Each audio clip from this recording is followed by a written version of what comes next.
No ar, Faixa Livre, rádio jornalismo de verdade, a informação de primeira qualidade, a interpretação e os comentários das notícias, entrevistas, o contraditório.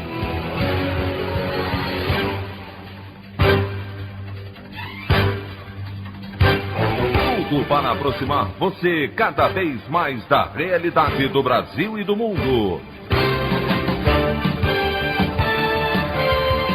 Apresentação: Anderson Gomes. Papa Francisco faz história ao ser primeiro sumo pontífice a visitar o Iraque e tem encontro com o líder xiita Ayatollah Ali al-Sistani. Comitiva brasileira vai a Israel em visita oficial para conhecer testes preliminares de uma droga contra a Covid e chanceler Ernesto Araújo é repreendido por não usar máscara de proteção. Artistas, intelectuais, políticos e entidades da sociedade civil lançam manifesto onde chamam Jair Bolsonaro de genocida, alertam para a ameaça global e clamam por ações das demais instâncias para conter tragédia provocada pelo novo coronavírus. Essas e outras notícias já edição desta segunda-feira, 8 de março do ano de 2021, do programa Faixa Livre.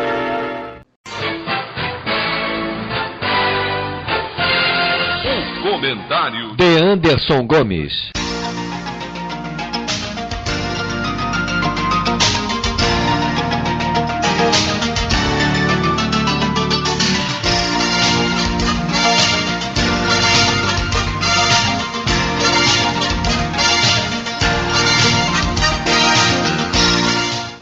Bom dia, ouvintes.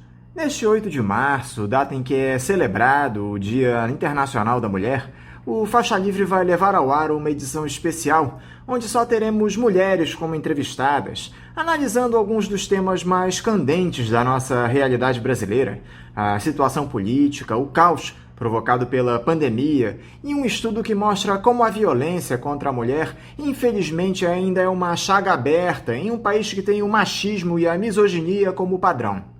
Eu confesso não me sentir confortável para apresentar o programa no dia de hoje.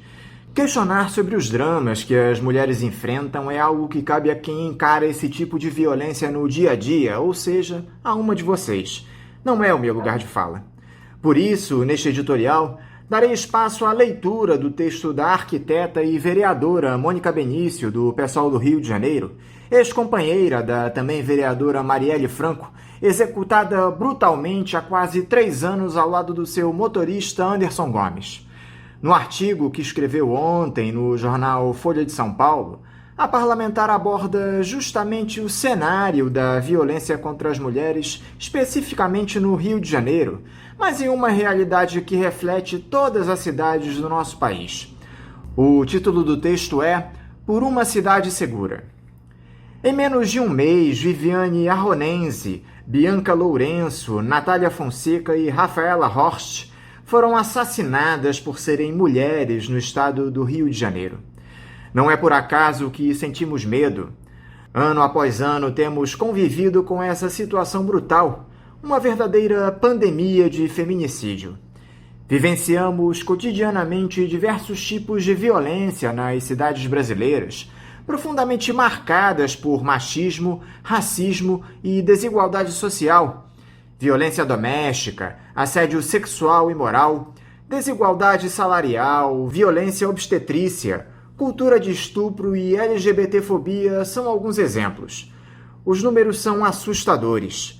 A cada dia, 352 mulheres são vítimas de violência doméstica e familiar no estado do Rio, e 68,2% das mulheres vítimas de feminicídio são negras. Em média, 4 mulheres e 8 meninas são vítimas de estupro a cada dia, dados do Dossiê Mulher 2020 do Instituto de Segurança Pública do Rio de Janeiro.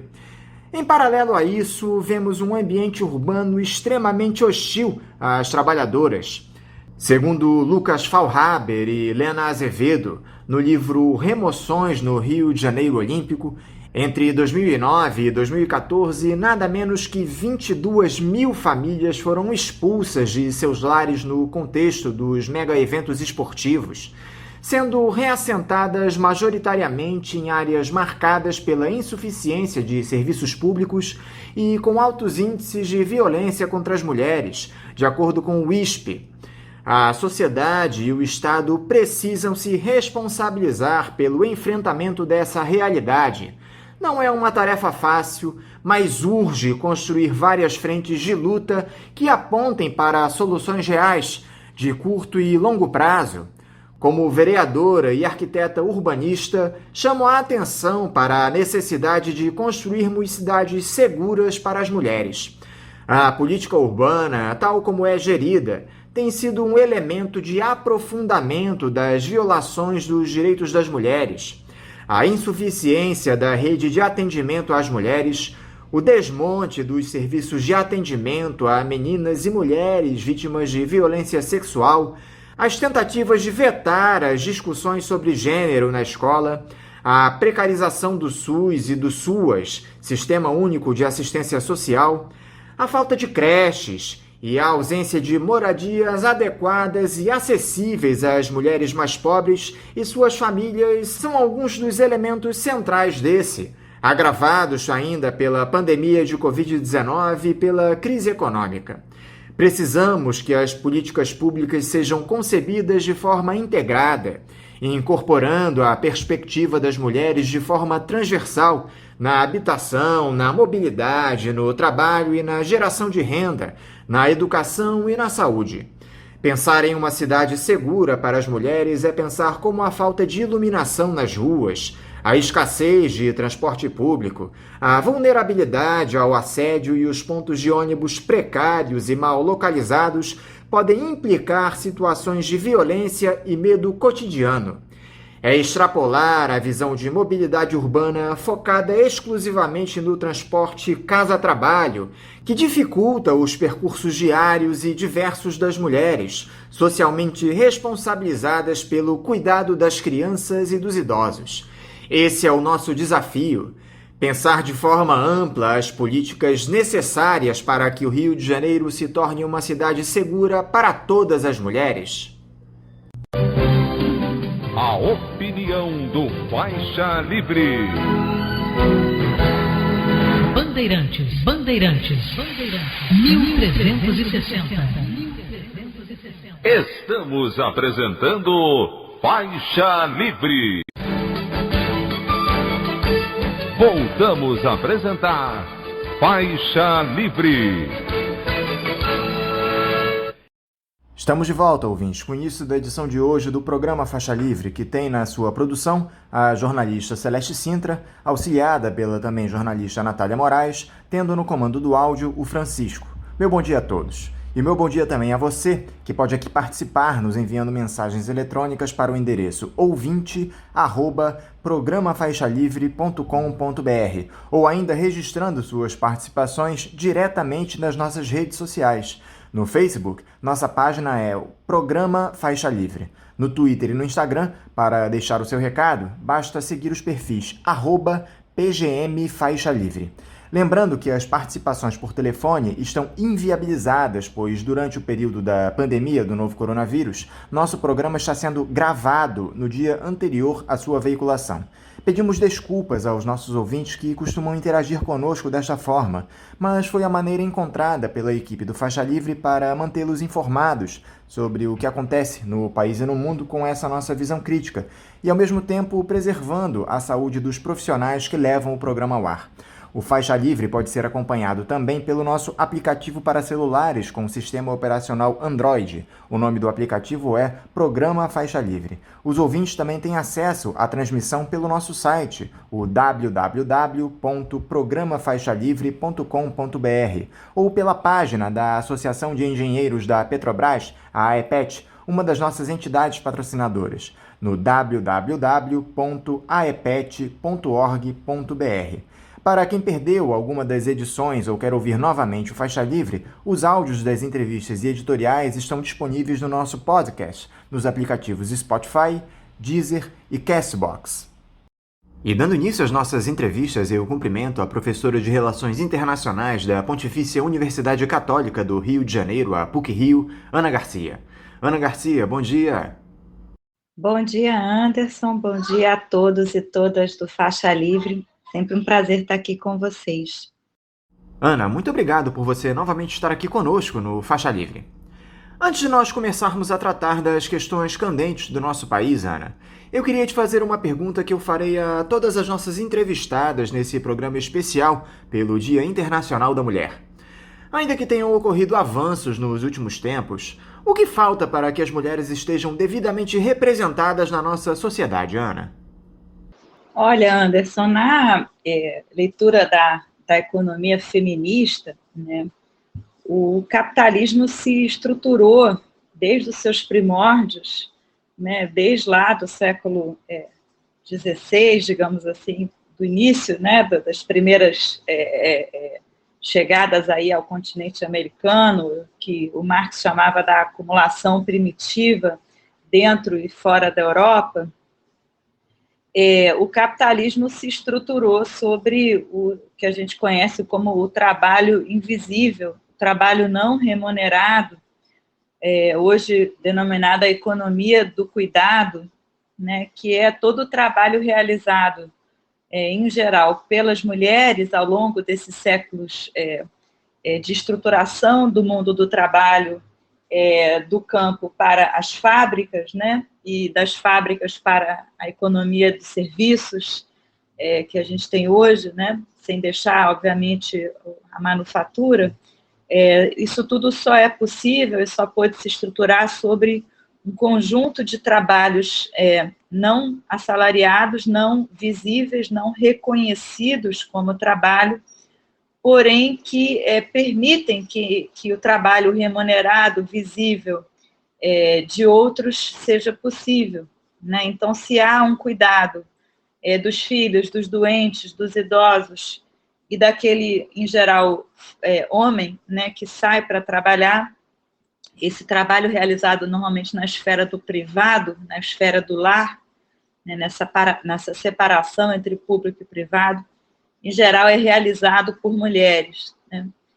Falta muito, evidentemente, apesar de alguns avanços, particularmente nas classes médias e altas, né, para uma igualdade de gênero no mundo do trabalho, mas a gente precisa reconhecer, primeiramente, e quantificar, tem alguns esforços já feitos nessa direção, o quanto do trabalho não visível, o trabalho do cuidado, precisa ser feito, requer uma quantidade enorme de horas e de atenção e de emoção, né? Esse é o trabalho não quantificável, para que ele seja realizado, né? Então, desde o ponto de vista da economia feminista, o capitalismo estrategicamente sempre contou com a não remuneração de todo um conjunto de horas trabalhadas para que outras horas fossem remuneradas / mal remuneradas, né?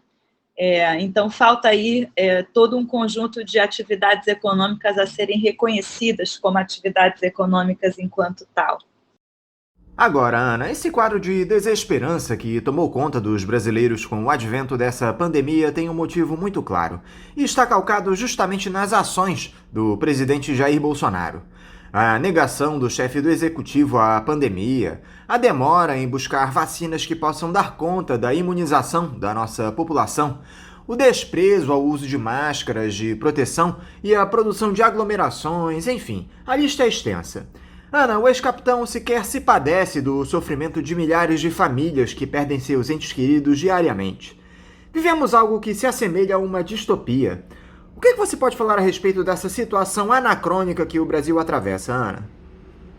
Você usou agora o termo que acho que melhor descreve a sensação permanente e angustiante, né, que nós vivemos, que é a distopia num péssimo sentido, né? Que distopia poderia ser até para um mundo melhor, em que a gente conseguisse avançar determinados aspectos da vida humana, mas nós estamos vivendo, na verdade, quase que aí um grande inferno, se a gente quiser usar uma linguagem religiosa ou qualquer outra. É extremamente difícil enxergar dolorosamente a que ponto nós chegamos no Brasil, sem, obviamente, qualquer ilusão de que antes estava tudo perfeito, ou que antes tudo funcionava, né, sem qualquer problema. A gente teve aí, ao longo da última década, na frente, né, das críticas, inclusive aos governos do PT, cobrando mais avanços, né, nas áreas sociais, econômicas, né, de direitos humanos, direitos econômicos e sociais como um todo. Mas o que nós vivemos hoje, evidentemente, nos tira qualquer chão, qualquer tapete, porque é a falta de um grau mínimo de humanidade, né? E o Brasil, de fato, termina sendo, e isso é muito doloroso, o último dos últimos, né? Porque com a derrota do Trump nos Estados Unidos, por mais que tenha sido uma derrota ainda eleitoral, a gente sabe que no campo social ele é uma força política muito forte, ele era a liderança que apoiava essas atitudes negacionistas e que incentivavam a morte, o descuidado com o humano, né, que hoje, infelizmente, se concentra aqui no governo brasileiro. Então, acho que o que a gente hoje precisa, né, alertar é que é necessário um grau mínimo de humanidade. A gente não está nem aqui, né, pregando o que foi acusado aí, o socialismo, etc., né, porque mesmo líderes da direita tradicional, da direita que já está há muito tempo no poder, né, por isso eu chamo de tradicional, como é o caso da Angela Merkel, na Alemanha, mesmo esses governos, ainda que sejam muito liberais na economia, eles recorreram, né, às ainda existentes estruturas dos Estados nacionais para agir contra a pandemia. Eles ainda recorreram a um governo que, quando necessário, se mostra forte para conter a expansão da pandemia. E, obviamente, em países cujos governos e estrutura de governo é ainda de um Estado forte, como é o caso da China ou mesmo da Rússia, usou de vários métodos que alguns podem até questionar, né, de vigilância, de monitoramento, de algum grau de repressão para conter, né, a propagação do vírus, que a gente pode criticar por alguns aspectos, mas, por outro lado, tiveram resultados mais efetivos, aí particularmente no caso da China, né? Então, acho que o que a gente vive hoje é uma distopia absurda de desumanidade que pouco agora se replica em outros lugares. Eu acho que o que mais impressiona é o fato de os demais poderes da República agirem de maneira absolutamente conivente a toda essa barbárie que nós temos visto. Na semana passada, o Bolsonaro disse em discurso, abre aspas, chega de frescura e de mimimi, vão ficar chorando até quando? Fecha aspas. O que é que falta para que o Judiciário, em especial o Supremo Tribunal Federal, tome uma atitude contra o ex-capitão autoritário, Ana? Esse é o grande tema que nós vamos ter que enfrentar agora no próximo período, em termos políticos, né? Esse é o grande tema do momento, né? É a reorganização numa unidade, né, das forças que podem vir a criar uma alternativa ao governo que nós temos hoje. É um tema muito difícil, é um tema muito sensível. Ao meu ver, no entanto, não será possível, né, vencer, mesmo que eleitoralmente, porque eu acho que aí há dois momentos, né, a tática eleitoral e a construção de um campo político e de uma estratégia política de longo prazo, mas vai ser muito difícil a gente conseguir avançar, né, se nós continuarmos fazendo pequenas oposições. Acho que agora é o tempo da grande oposição, que se baseia no grau mínimo de humanidade que eu falava antes. Eu não tenho nenhuma ilusão quanto às estratégias econômicas de partidos liberais que já governaram o país ou que estão nos governos estaduais. E eu também não tenho nenhuma ilusão quanto ao governo do PT. Né? Nós vivemos aí os anos do PT também fazendo críticas à esquerda sobre grandes projetos de infraestrutura e energéticos que tiraram os direitos das populações nos territórios, né? Sobre a concentração altíssima, né, de políticas e de recursos para o mercado financeiro, em detrimento de políticas sociais ainda muito pontuais e que não atingiram o coração de mudanças sociais, que seria a conscientização em termos das classes sociais. Fizeram uma inclusão simples pelo consumo, o que evidentemente se mostrou frágil, porque na hora que o consumo terminou, essas políticas foram restringidas, houve o golpe. Então, aí é um conjunto, né, de questões que precisam ser refletidas de forma muito profunda. Mas, no entanto, a minha leitura, ao menos, é que não vai ser possível, né, a gente conseguir alavancar aí uma oposição real e forte, e minimamente plausível para poder mudar de governo. Né? Então, a gente tem aí uma estratégia mais de longo prazo, que eu acho que requer uma reorganização enquanto classe, tá?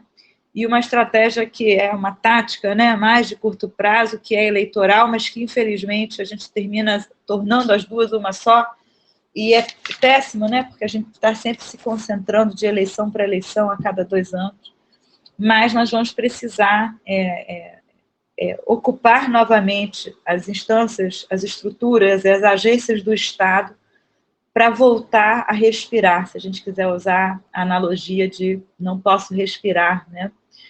Isso vai ser necessário para que a gente volte a fazer política. O que a gente está fazendo hoje é tentar sobreviver.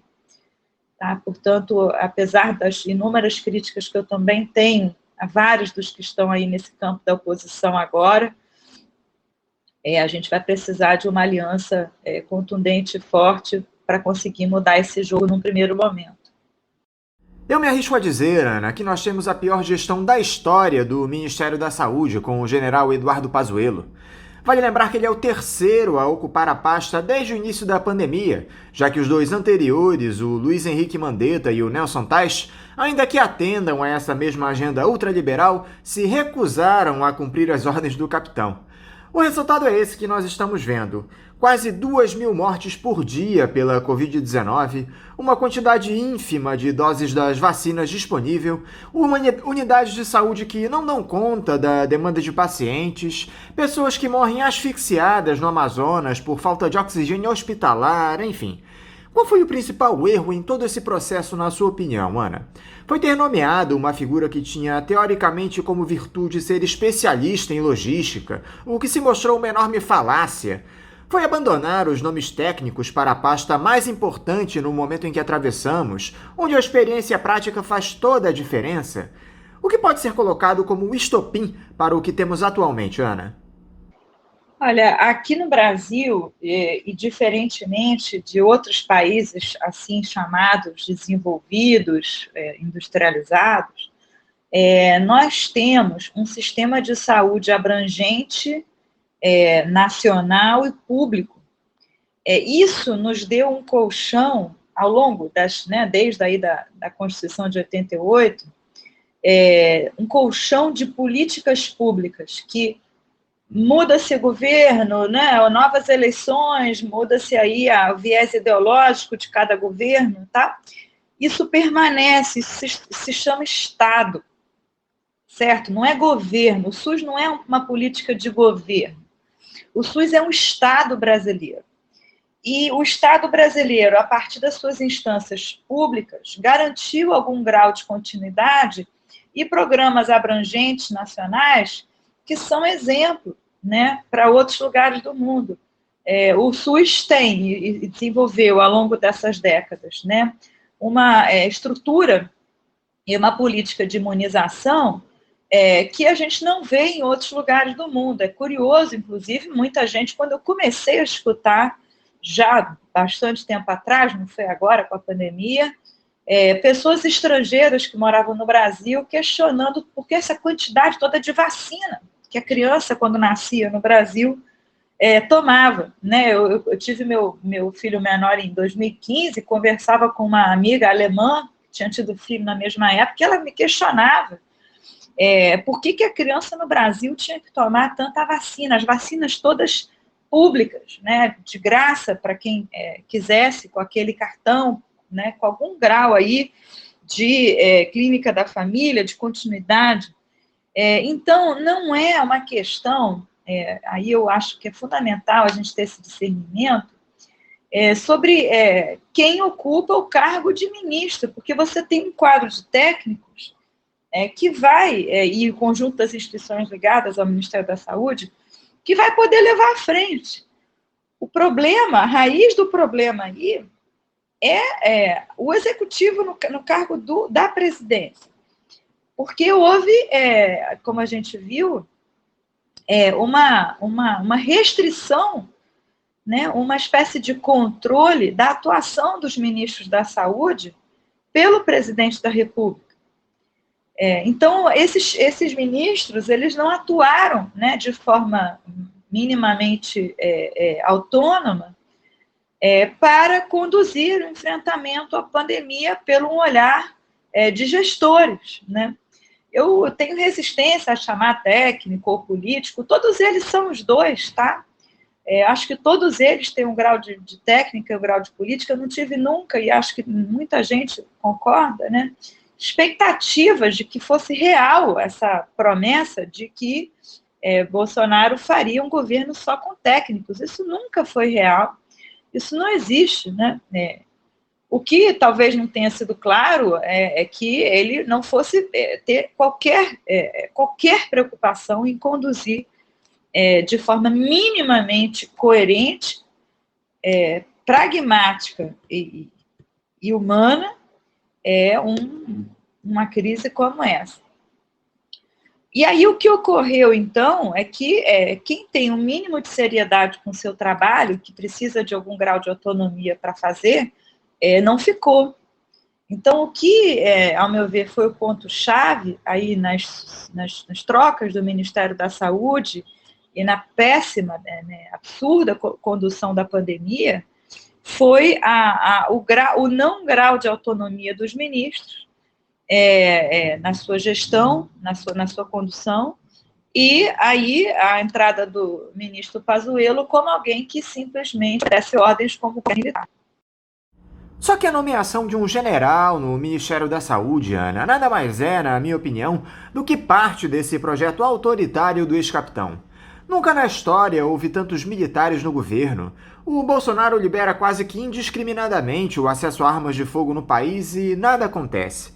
Você acredita, Ana, que esse desgaste da nossa parca democracia que está sendo promovido pelo bolsonarismo pode terminar em uma tentativa de fechamento do regime? Infelizmente, esse risco sempre há, né? A gente não pode deixar de olhar para a nossa história, não pode deixar de olhar com muito cuidado para as sucessivas restrições e tentativas, né, de monitoramento e de controle, né, da atuação de agentes públicos, como nós estamos vendo. A gente viu essa semana, na verdade, aí os dois professores da Federal de Pelotas, né, sendo tolhidos. Recentemente, agora, mesmo ontem, né, o ofício dentro do IPEA, como um outro exemplo, ou seja, um grau muito maior, né, de monitoramento da atuação de diferentes pessoas na esfera pública, né. E isso, obviamente, não deixa de ser um sinal de maior controle, né. Enfim, há pessoas aí muito mais entendidas do que eu, né, sobre a atuação dos militares. O professor Manuel Domingos, né, da Federal do Ceará, tem feito, né, muitas palestras e artigos, porque é um estudioso, né, de muitas décadas, sobre a atuação política dos militares. Há outros também, ele não é o único. mas que vem apontando para o fato de que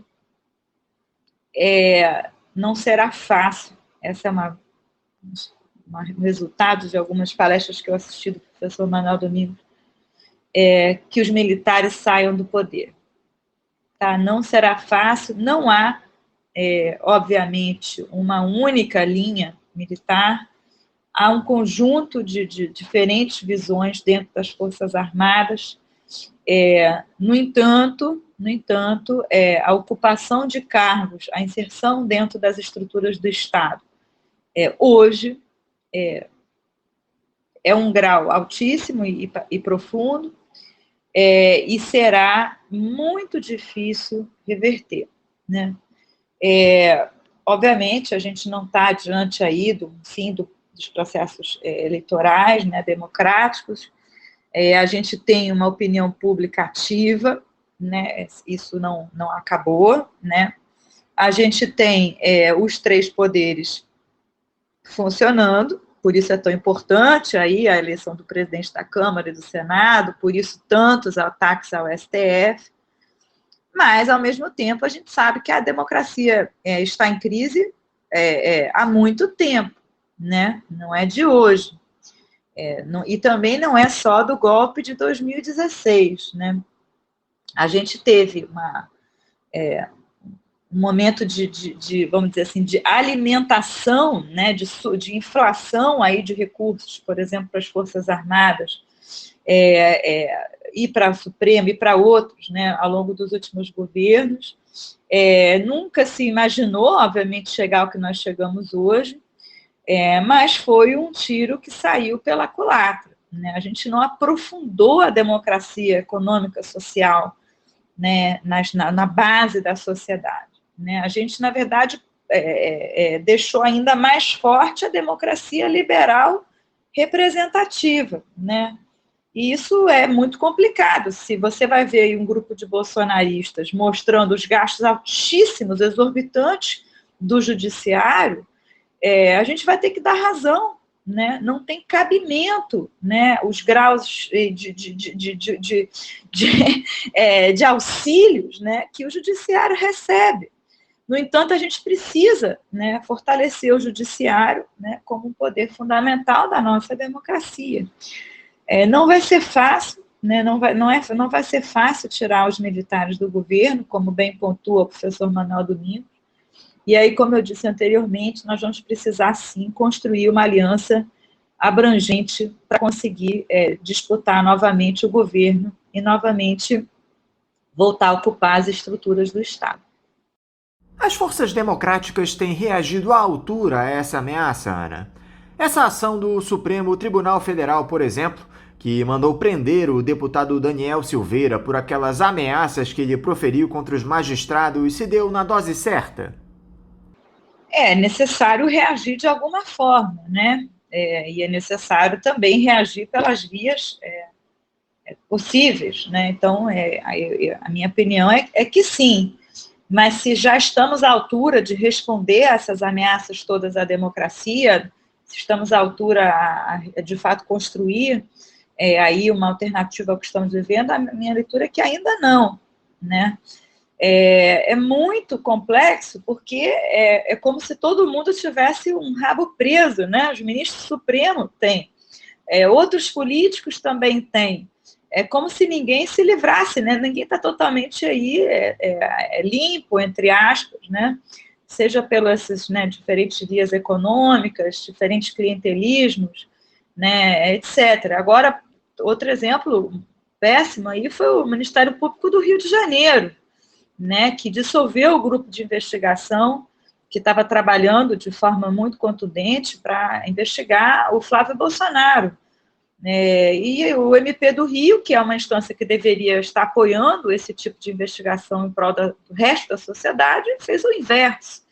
Então, o que eu estou dizendo, a gente está numa situação muito difícil, porque a gente precisa da atuação sistemática, enfática, né, eficiente dos três poderes, na verdade, dos dois outros poderes, fiscalizando e limitando o executivo que nós temos hoje, No entanto, aparentemente, nem todos estão comprometidos, né? Então, no caso agora do deputado, né, Daniel Silveira, é fundamental, porque essa figura já vem há muito tempo, né, demonstrando que de democracia ele não entende nada, muito pelo contrário. E, lamentavelmente, né, Anderson, parece que o nosso estado aqui do Rio de Janeiro é o grande laboratório de tudo isso, né? A política do estado do Rio se transpôs para a política nacional, né? Seja a articulação aí corrupta, né, dos diferentes governos com as empresas, com as construtoras, etc., seja aí a sua vinculação com as forças paramilitares, que hoje está tão evidente, só não vê quem não quer, né? E a preocupação prioritária, aparentemente, do presidente da República é proteger a si e seus filhos, né? Não é o país, não é o povo brasileiro, não é o funcionamento da nossa sociedade. Outra coisa que chama a atenção neste cenário, Ana, é a absoluta ausência do Itamaraty na busca por acordos que nos garantam mais doses das vacinas. E eu queria chamar a atenção para o caso da China. O processo de ideologização das nossas relações exteriores, que está colocado desde o início da gestão Bolsonaro, nos fez afastar desse que é o principal fabricante de insumos hospitalares do mundo e que tem um diálogo histórico com o Brasil de cooperação mútua. Não há sequer senso de urgência do Palácio do Planalto, Ana. Eu queria te ouvir a respeito dessa nulidade que virou o Itamaraty sob as ordens do Ernesto Araújo, em especial nessa relação com a China. Esse é um tema importantíssimo, obviamente, no interesse e na minha posição eu acompanho, né? Eu venho estudando há muitos anos os países BRICS, já fiz, aliás, várias entrevistas, né? Na época, com Paulo Passarinho e outros aqui no Faixa Livre. Esse ponto, o que acontece, né? Na verdade, o Itamaraty, que é uma instância de Estado, né? Mais uma vez, aquela conversa, né, que obviamente vai mudar suas diretrizes de acordo com os governos, ele se encontra hoje numa profunda crise, porque evidentemente ninguém, ou pouquíssimos em sã consciência, podem aplaudir, apoiar ou achar que teve resultados positivos, né, a condução da política externa nesse momento, de A a Z, tá? Em todas as esferas da política, dos diplomatas, embaixadores mais tradicionais, mais conservadores, né? Até aí, talvez outros mais à esquerda, o Itamaraty se encontra numa profunda crise interna, e há poucos quadros que se colocariam à disposição de assumir alguns dos postos de liderança hoje. É o caso, obviamente, do próprio ministro, mas também da representação do Brasil na ONU, de algumas das embaixadas centrais, né, Geneva e Estados Unidos, e outras, Bruxelas, Argentina, e no caso de Pequim. O embaixador que hoje está em Pequim é até uma figura, agora não me recordo o nome, tá? Mas é uma figura até bastante, que é bastante pragmática, no sentido que a imprensa tem usado. Por quê? Porque as relações entre Brasil e China são permeadas profundamente por interesses econômicos. Não é uma relação qualquer, né? O Brasil depende mesmo do mercado chinês para a sua economia. O grau que nós terminamos, ao meu ver, erroneamente, né, consolidando a nossa cadeia de valor com a China, que é absurdamente concentrada nos produtos do agronegócio, além do minério, mas é a soja, o principal produto, chega a 80%, né, é muito nociva, de modo geral, para o país, tá? Beneficia um grupo particular, que é o setor exportador de soja, e aí também o setor exportador de minério, que é às vezes esquecido, né, nas conversas. Esses grupos econômicos, essas frações da nossa classe econômica, elas têm um absoluto interesse na China, e é por isso que o Itamaraty tem uma política muitas vezes contraditória e ambígua, porque o que aparece são essas declarações públicas do Ernesto Araújo, ou dos filhos do Bolsonaro, do Eduardo Bolsonaro em particular, ou de outros ministros, declarações de natureza, enfim, xenófoba em alguns casos, como foi o Weintraub, ou levianos de outro. Tinha muito apoio do Trump para isso, eles repetiram, eles replicavam muito o que o Trump falava, e hoje isso se perdeu. Mas tem um outro conjunto de atores que estão também na base do governo Bolsonaro, que apoiaram a eleição do Bolsonaro, e aí eu aponto em particular o agronegócio, que se expressou, que se posicionou nesse sentido, mas que depende das relações com a China. E foram construídos canais, aí ao longo das últimas décadas, relevantes, canais diplomáticos, canais que a gente chama de alto nível, né, de governo. Aí a COSBAN, a Comissão de Alto Nível de Concertação Política, né, presidida pelo Mourão e pelo vice-presidente da China atualmente, outros canais de grupos de trabalho, o BRICS tem um grupo de trabalho na área de saúde, todas as instâncias dos BRICS, o BASIC, né, com a Índia, e aí podiam no G20, né, onde esses países se encontravam. Então, desculpe me estender sobre esse tema, já que é um tema que eu acompanho com mais atenção, me causa espanto, tá, que esses canais já existentes e que funcionaram, inclusive, no primeiro ano do governo Bolsonaro, em 2019, quando houve várias visitas mútuas de ministros de Estado, do vice-presidente, do próprio Bolsonaro à China, do Xi Jinping ao Brasil, em 2019, para a cúpula dos BRICS, nada disso foi utilizado no momento da crise. Isso me surpreende. Tá? E me surpreende mesmo da forma mais básica. Né? Esses canais existem. Só que a crise é muito maior. Claro que aí nada ajudou, muito pelo contrário, essas diferentes briguinhas entre Eduardo Bolsonaro e a Embaixada da China no Brasil, as respostas da Embaixada, as réplicas, né? Nada disso, né, ajuda ninguém, muito pelo contrário. E, em vez de ir para o andar de cima, para as instâncias de alto nível, em vez de ficar em Twitter rebatendo de forma absolutamente rebaixada diante da crise que nós estamos vivendo, né, esses canais não foram acionados. Né? E aí me surpreende mesmo, né, a própria China. Só que as preocupações da China são muito maiores, o Brasil é muito, né, muito pequeno frente a isso.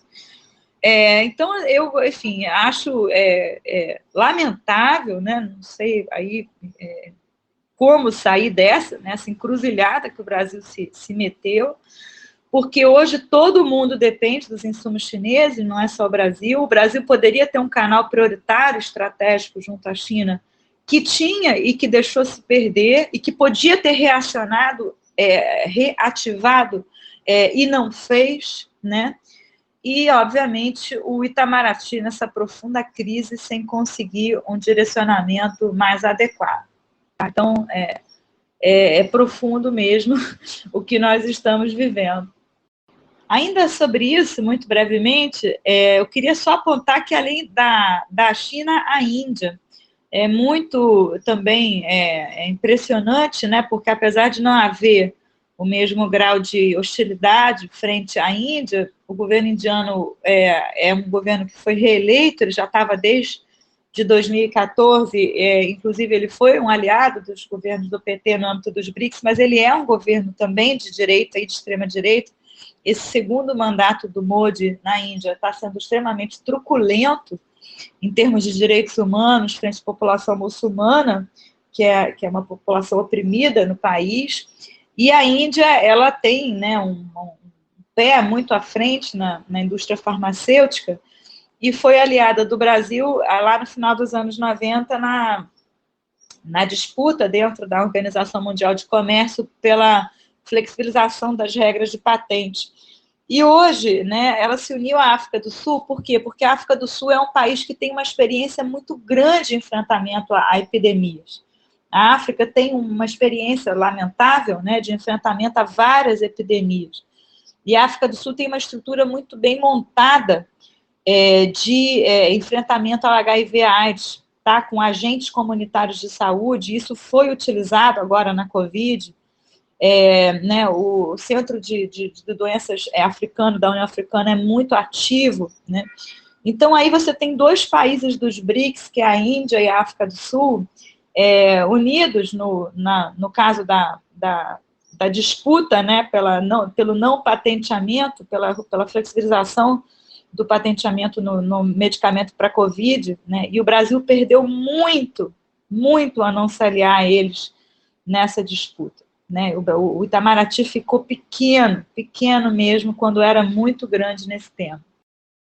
Esse projeto ultraliberal, que é personificado pelo Bolsonaro, Ana, tem uma série de tentáculos. Além das privatizações, do desmonte das relações de trabalho, também há esse ataque ao serviço público no nosso país, atualmente materializado pela reforma administrativa e por essa PEC 186, que, entre outros, congela os salários do funcionalismo até o final do ano que vem. Por que em um momento como esse de pandemia, onde o Estado, o serviço público se mostram tão fundamentais para a manutenção de um nível mínimo de cidadania para a nossa população, o governo federal estabelece os servidores como inimigos, Ana?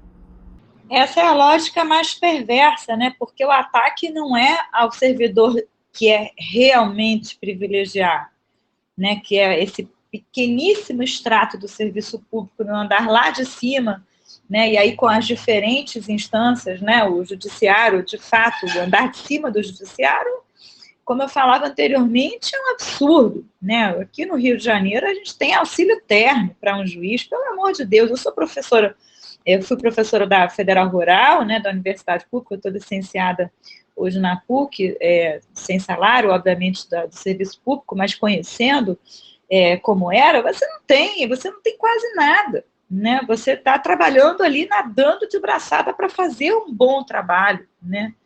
E as universidades públicas prestam serviços essenciais, né? Hoje o campo da universidade pública ele é um grande centro para conjunto de alunos que está ali, que são de baixa renda e que ascendem fazendo pesquisa, inovando, estando juntos naquilo que é bom para o país, né?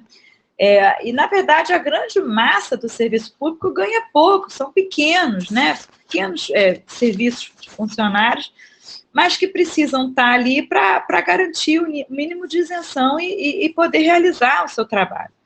Né? E o ataque que está sendo feito hoje, né, de congelamento de salários, ou de mesmo, né, flexibilização ou não reposição de cargos, é para os pequenos, e não para aqueles que realmente teriam que abrir mão dos seus privilégios. Né? Aí a cúpula do Legislativo, a cúpula do Judiciário e a cúpula do Executivo. São essas cúpulas, né, que têm muitas regalias, de fato tem, né, carros, muitos funcionários, escritório, apartamentos. Né, isso é um absurdo, a sociedade brasileira arcar com esse custo é um absurdo. Tem razão de fazer uma reforma administrativa para isso, para desmontar esse grau de privilégio. Mas o restante do serviço público é aquele que serve diretamente à população. É a saúde, é a educação, é aquilo que está na ponta. E esses precisam ser valorizados e esses precisam ter melhores condições de trabalho que normalmente não têm. Né? Então, a reforma administrativa é aquela tributação reversa, o Robin Hood reverso, tira dos mais pobres, dos mais fragilizados e mantém os mais ricos. Enquanto o barco afunda, Ana, a esquerda segue batendo cabeça. O Ciro Gomes e o Fernando Haddad, virtuais candidatos à presidência por PDT e PT no ano que vem, têm se atacado nos últimos tempos. O Ciro disse que seu objetivo é tirar o Partido dos Trabalhadores do segundo turno contra o Bolsonaro, enquanto o petista colocou o ex-governador do Ceará como candidato da direita. Há tempos nós dizemos que só com uma unidade o campo progressista pode derrotar os ultraliberais, estejam eles representados por quem seja. Você enxerga a possibilidade de que essa aliança de esquerda se concretize até o ano que vem, Ana? Olha, Anderson, é isso ou nada, né? Assim, o grau, aí vamos recorrer ao termo que você utilizou muito corretamente, que é o grau de urgência. Né? Vai ser isso ou nada, né? É lamentável, né? Como às vezes alguns dos partidos e esse campo nosso da política é a pequena política, né? Aí é o tomar lá da cara da pequena esfera, né? A gente infelizmente se perdeu, né, na pequena política e não está aprendendo mais a fazer a grande política. né? A grande política necessária para essa aliança. Não é fácil mesmo, né? A gente vai ter que engolir muito sapo. Essa é a verdade, né? Vamos ter que engolir muito sapo. Não vai ter saída perfeita. Essa que é a questão. Né? A gente não teve uma renovação partidária a esse nível, né? Então, mesmo o pessoal que é um partido mais jovem, né, mesmo Boulos tendo tido aí um sucesso enorme na campanha para a Prefeitura de São Paulo como uma renovação à esquerda, né, e não uma falsa renovação à direita, a gente ainda está caminhando com aqueles mesmos figurões já conhecidos, né, que já vêm de várias, né, de várias experiências políticas que dificilmente vão largar o osso, digamos assim. Mas também são, assim, aí uma coisa positiva, eu acho que também são figurões com uma experiência tal que sabem, né, muito bem, né, o grau de risco que tem se não houver essa unidade da esquerda. Não adianta, a gente não vai mais contar com aquela velha fórmula de que todo mundo sai por si só no primeiro turno, no segundo turno se unifica. A gente viu que não funcionou, o Rio de Janeiro foi um exemplo disso, né? Mesmo São Paulo, né? A derrota do PT em São Paulo foi também outro exemplo disso. Então, eu acho que esses figurões, de um lado, vêm com as suas bagagens políticas viciadas, mas de outro, vêm com a sua experiência política sólida. E, ao meu ver, é tudo ou nada agora, né? A gente está num grau absurdo, né? Aí de urgência, né? E eu não tenho dúvida que eles são capazes de enxergar isso, mas cada um vai tentar tirar o seu proveito político da crise, né? É isso, acho que a gente tem aí um caminho para 2022 duro, mas muito, muito necessário. Ana Garcia, muito obrigado mais uma vez por esse diálogo aqui conosco no programa. Eu quero te desejar também uma ótima semana de trabalho e deixar aqui o meu abraço. Obrigada a vocês pela oportunidade, um abraço a todos e todas, um feliz Dia da Mulher, que é um dia de luta. A luta de gênero permeia todas as demais lutas sociais, e uma boa semana a todas, continuemos nas nossas lutas. Conversamos aqui com a professora de Relações Internacionais da Pontifícia Universidade Católica do Rio de Janeiro, a PUC-Rio, Ana Garcia. Eu, mais uma vez, volto a contemplar os recados que vocês ouvintes nos enviam aqui pelas redes sociais, pelo nosso site, pelo nosso e-mail, pelo Instagram. A Gleice Nogueira diz o seguinte, ela elogia aqui a entrevista que nós fizemos com o Paulo Passarinho. Ela diz, excelente entrevista do querido Passarinho. Muito obrigado, Gleice, que bom que você gostou. Eu tenho aqui mais 2 elogios aqui da Ângela Macuco para a entrevista do Paulo. Ela diz, Passarinho, excelente, porém, traçando o futuro nebuloso. E também ela diz, Paulo Passarinho, como sempre, super lúcido e preciso.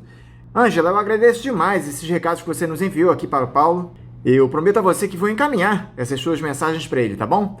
E eu concordo com o que você fala aqui a respeito das análises dele.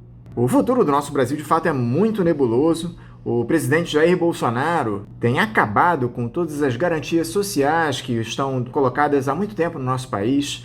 A pandemia tem se alastrado de maneira descontrolada. Tudo isso causado por esse político absolutamente inepto e que as nossas instituições não dão conta de tirá-lo do poder. Essa que é a realidade, não é isso? Muito obrigado, Ângelo, pelo teu recado. No YouTube, o Beto Leal faz um elogio aqui ao nosso programa. Ele diz, como seria transformador se pelo menos uma parte significativa das diversas militâncias políticas tivessem como hábito acompanhar o Faixa Livre. É sempre uma aula ouvir as entrevistas. Beto, eu te agradeço demais esse teu recado, esse elogio que você faz aqui pra gente, a tua audiência no dia a dia. E, de fato, eu espero que a militância de esquerda passe a acompanhar aqui o nosso programa, não é isso, Beto? Valeu, obrigado pelo teu recado, meu amigo. O João Coimbra, no nosso site, na entrevista que nós fizemos com o professor Carlos Eduardo Martins, essa entrevista merece a transcrição para texto, como merece. Também vou encaminhar esse teu recado para o Carlos Eduardo, tá bom, João? Muito obrigado aí pela tua audiência e pelo teu recado. No nosso Instagram, o Celso Monteiro, muito bom ouvir o Paulo Passarinho. Viva o Faixa Livre! Um forte abraço aqui de Cambé, no Paraná. Celso, um abraço forte para você e para todos os ouvintes que nós temos aí no sul do Brasil. Obrigado demais pela audiência que você nos concede aqui ao Faixa Livre, tá bom? Um abraço para você. Agora, eu tenho um recado aqui de um ouvinte histórico nosso, o Maurício, lá de São João de Meriti, no nosso YouTube. Ele comenta o seguinte, Bom dia, Paulo. Ô Maurício, não é o Paulo que está apresentando o programa, tá? No caso, sou eu, o Anderson, aqui que estou falando contigo, hein? Ele diz aqui: que decepcionante a entrevista do Ricardo Maranhão. Ele nitidamente aliviou o Bolsonaro. Só lembrando, Ricardo, que o primeiro ato do Bolsonaro no governo foi entregar de bandeja a base de Alcântara. Um ato pró-Trump. Você deveria perguntar para ele que nacionalismo é esse. Um abraço, amigo. Maurício, um abraço enorme para você também. Eu espero que você continue nos acompanhando aí, de São João de Meriti. E quanto ao seu questionamento ao Ricardo, eu prometo para você que numa próxima entrevista eu farei, tá bom? Muito obrigado pelo teu recado, Maurício. Já o Moisés Lima nos dá uma sugestão de entrevista aqui. Ele pede para que nós conversemos com o ex-governador do Ceará, o Ciro Gomes. Moisés, a gente tem tentado aí nos últimos meses conversar com o Ciro, mas infelizmente a assessoria dele não consegue viabilizar esse diálogo. Eu vou passar aqui as mãos da Celeste, mas ela me contou que recentemente tentou entrar em contato com o pessoal lá do Ciro, mas infelizmente não está dando certo.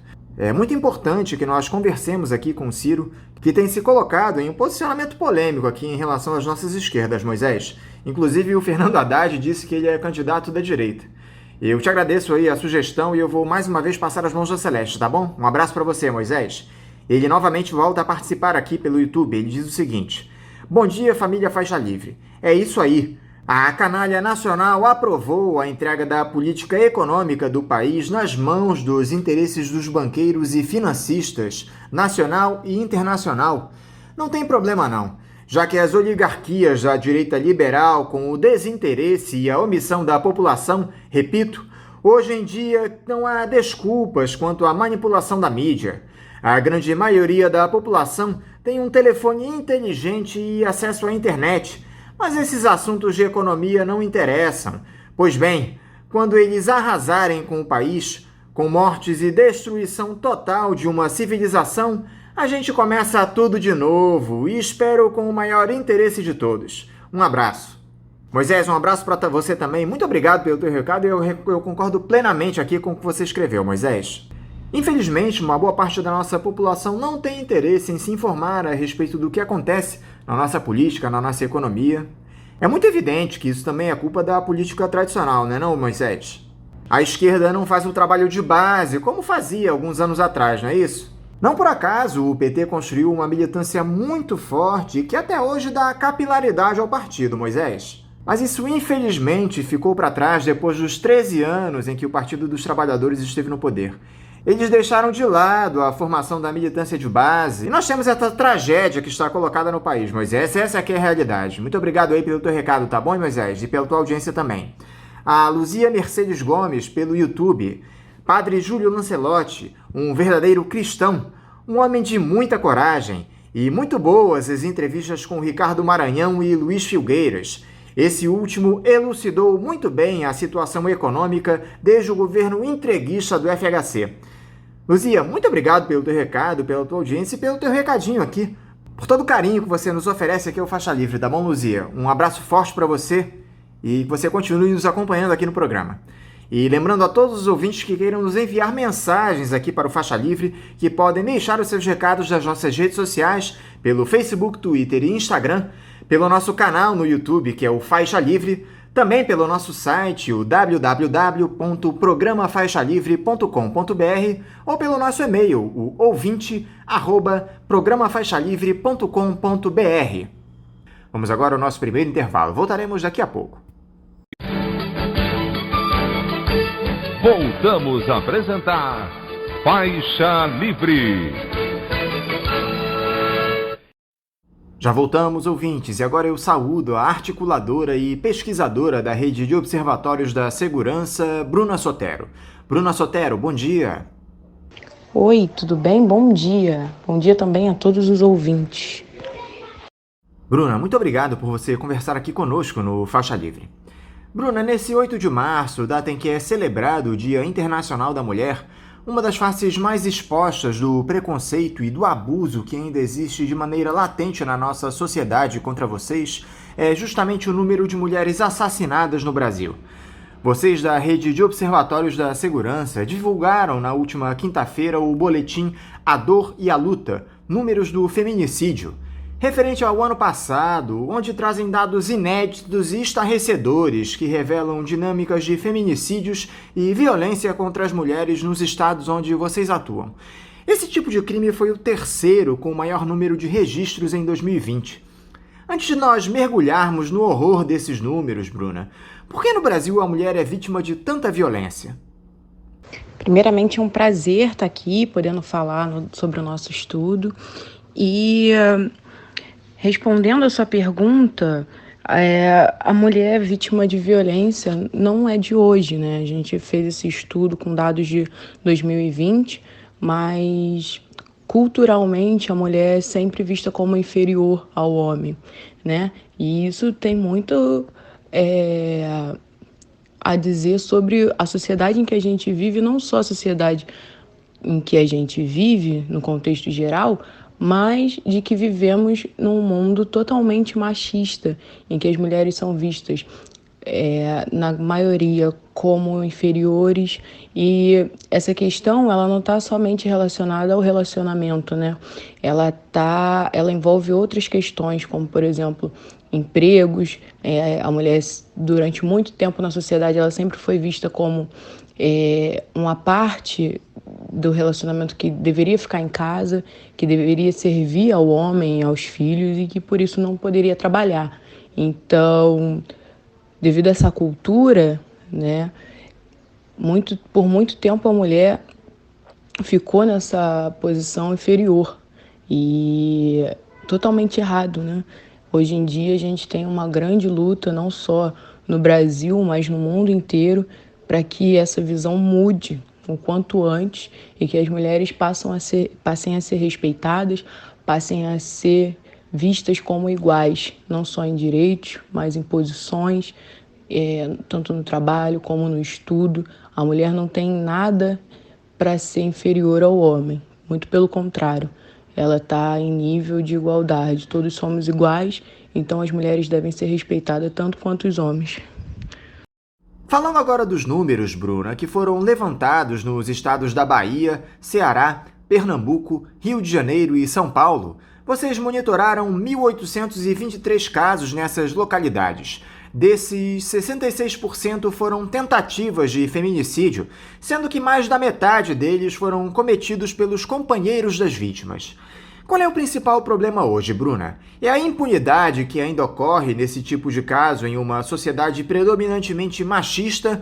É o medo que a mulher sente de denunciar esse tipo de violência? Como você bem disse, no nosso estudo a gente traz esse dado, que a maior parte dos agressores são, na maioria das vezes, os companheiros das vítimas. Então, é muito delicado para uma mulher que, muitas vezes, recebe menos do que o homem, depende financeiramente do homem, denunciar esse tipo de agressão. Muitas delas se sentem com medo de denunciar e voltarem a morar ou voltarem para casa e encontrar com os seus agressores. Então é uma questão muito delicada para a mulher. Por mais que ela sofra a agressão, ela ainda tem muito mais medo de ir denunciar, de relatar à polícia o que está acontecendo, pedir, no caso, a medida protetiva contra o seu agressor e não ter para onde ir. Então, é muito importante que o Estado pense políticas públicas mais eficazes que consigam atender a todas as mulheres nessa questão, porque muitas delas, e principalmente as mulheres de periferia, não têm independência financeira, ou então tem que dividir casa, não tem como sair de casa. Então é necessário que o governo pense em uma forma de auxiliar essas mulheres, não só abrindo mecanismos para elas realizarem as medidas protetivas com segurança. Infelizmente, a gente sabe que muitas mulheres pedem a medida protetiva, mas acabam voltando atrás desse pedido por ter que viver e conviver com o seu agressor. Então, é necessário que o Estado pense em outras medidas que consigam atender a todas as mulheres da população, que todas elas consigam, seja um auxílio financeiro, um auxílio psicológico, uma casa de apoio onde elas possam ir para não ter que voltar a conviver com o seu agressor. É muito importante que a gente não fique parado onde a gente já chegou, que a gente consiga ter outros tipos de defesa para as mulheres. Agora, a pandemia intensificou essa violência, não foi, Bruna? Isso se deu só pelo fato de os agressores estarem convivendo por mais tempo com as vítimas ou há algum outro fator que influenciou esse cenário? Com certeza a gente pode falar sim que a pandemia agravou o problema, né? Sejam para as mulheres que estão conseguindo fazer o isolamento, estão cada vez mais dentro de casa, com os filhos e com os próprios agressores, e se já havia histórico de violência, tanto moral quanto psicológica, pode ser que agrave sim as violências físicas e passe a ser cometidas esse tipo de violência. Mas não somente essas mulheres, né? Tem um outro fator que é muito importante nesse momento, a gente pensar na questão do desemprego, né? Não só pelo isolamento social, mas tem muita gente que está perdendo seus empregos. Então, a situação dentro de casa fica difícil pela questão do dinheiro e muitas mulheres estão tendo que ficar em casa sem emprego, sem conseguir o seu sustento. E aí volta aquele assunto que eu já tinha comentado da independência financeira. Infelizmente, hoje ainda tem muitas mulheres que não têm essa independência financeira e acabam dependendo dos seus companheiros. E aí cria esse ambiente de dependência financeira e que, atrelado a uma violência física, faz com que a mulher sinta ainda mais medo de denunciar, se veja ainda mais impossibilitada de relatar o que acontece dentro de casa, as violências que acontecem dentro de casa. A Lei Maria da Penha ajudou na redução dos números, Bruna. Vocês conseguem determinar o impacto que a lei teve no número de feminicídios no Brasil? Sem dúvidas, a Lei Maria da Penha teve um impacto muito positivo na vida das mulheres, né?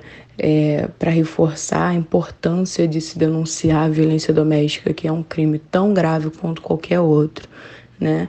E uns anos depois ela teve mais um reforço, que foi a Lei de Feminicídio, que tornou crime hediondo o homicídio de mulheres, com a motivação, né, dela ser mulher, com o agravante dela estar sendo morta somente por ser mulher. Então, a gente pode dizer que essas duas leis impactaram muito positivamente na questão da violência contra a mulher. O Rio de Janeiro ocupa a segunda posição no número de agressões a mulheres, Bruna, enquanto na Bahia me chamou a atenção a quantidade de homicídios de mulheres. Foram 111. Explica aqui pra gente, por favor, Bruna, qual é a diferença entre feminicídio e homicídio de mulheres e se há algo que explique por que na Bahia o índice é tão alto. Era como eu já havia antecipado um pouco, né? Essa relação entre feminicídio e homicídio de mulher está marcada pela motivação. O homicídio de mulher são mortes de mulheres, né? Mortes violentas de mulheres. Já o feminicídio, a motivação principal é um crime que anteriormente era chamado como crime passional, né? Onde há uma relação entre a vítima e o agressor, seja uma relação afetiva, seja um grau de parentesco. Então, aquela mulher, ela está sendo morta devido a esse grau de parentesco, devido muitas vezes ao homem achar que a mulher é propriedade dele, por isso ele tem direito de bater, direito de matar. Então, é essa demarcação muito clara da diferença entre o feminicídio e o homicídio de mulher, né? E aí o caso da Bahia a gente pode entender como talvez subnotificação dos casos de feminicídio, porque durante a investigação, quando a polícia não sabe precisar a motivação do caso, muitas vezes aquele homicídio ele é registrado como aquele homicídio que, no caso, deveria ser um feminicídio, deveria ser registrado como feminicídio, mas por ausência de informações sobre o autor do crime, circunstâncias do fato, aquilo acaba sendo registrado como homicídio. E aí, consequentemente, vai para os veículos de comunicação como um homicídio, né? É necessário que consiga se enxergar e consiga se investigar melhor os casos de homicídio contra as mulheres, e aí, no caso, os feminicídios principalmente, para que a gente consiga ter uma um registro mais efetivo e que haja menos subnotificação desses casos. É muito importante que a gente comece a demarcar, a valorizar, entender a importância de se notificar um homicídio de mulher quando for, no caso, né, feminicídio, como feminicídio, né? A gente não pode mais estar demarcando isso como uma violência, um ato de violência que não tem motivos fortes de gênero envolvido. O que precisa ser feito, Bruna, pelas autoridades, em especial para que esse quadro de violência contra a mulher seja reduzido? Há alguma medida que possa ser implementada? As autoridades elas precisam entender que muito já foi feito, realmente. Se fez as medidas protetivas, se criaram as medidas protetivas, que é um tipo de medida em que o agressor fica proibido de chegar até a vítima, de se aproximar da vítima, né? Tem a criação de delegacias especializadas que contam com policiais treinados para registrar esses tipos de ocorrência, mas é necessário que a gente consiga dar apoio às vítimas, não só registrar, não só oferecer a medida protetiva, a gente precisa dar um apoio, né? Um apoio que seja financeiro, um apoio psicológico, um apoio que seja um lugar que as mulheres possam procurar e ficar, caso elas não se sintam seguras para voltar para casa, porque infelizmente hoje as medidas protetivas, elas são medidas que impedem o agressor de estar perto da vítima. Mas muitas vezes o agressor mora com você, então como é que a vítima vai se sentir segura com apenas um papel na mão? Infelizmente a gente não pode destacar um policial para cada caso de uma mulher que foi agredida dentro de casa, que sofreu um tipo de violência doméstica, né? Se a gente pudesse, seria ótimo, porque aí as mulheres conseguiriam se sentir talvez mais seguras. Mas, como a gente não consegue fazer isso, é importante que a gente pense outras medidas daquela mulher conseguir sair do seu lar, ir até uma delegacia, registrar aquela violência, né? Denunciar o seu agressor, para que ele possa responder pelo crime que ele está cometendo, mas que elas também consigam voltar para casa e ficar tranquilas e poderem descansar sabendo que aquilo vai ser cuidado. Ou, como eu disse, ter um lugar que elas possam procurar para se sentirem seguras. Porque quando elas não se sentirem seguras dentro de casa, o que elas vão fazer, né? E aí muitas delas optam por não denunciar, por não ir relatar o crime e continuam sofrendo agressões dentro de casa. Porque à medida que você não consegue denunciar, o autor daquele fato se acha impune, né? Ele acha que a justiça nunca vai descobrir o que ele está fazendo.